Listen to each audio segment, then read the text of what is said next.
හැබැයි එයා මට මනාප නම් බං අපි චුත්තාලයන් ඉතිරි කළේ බං ඔයා මට මනාප නම් මං හවසට කැන්දන් යන්නම්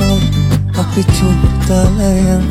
ඉතිරි කළේ බං ඔයා මට මනාප නම් මං හවසට කැන්දන් යන්නම් මගුල් පොඩි පනින්නම් ඊකටන කතියන්නම් තමතම කියනවතුමන් ඔයා මගේ නෝනා කියලා බං අපි චුත්තාලයන්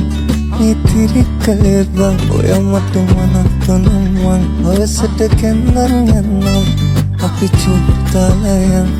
ඉතිරි කළේ බං ඔයා මට මනාප නම් මං හවසට කැන්දන් යන්නම් මගුල් පොඩි පනින්නම් ඊකටන කතියන්නම් තමතම කියනවතුමන් ඔයා මගේ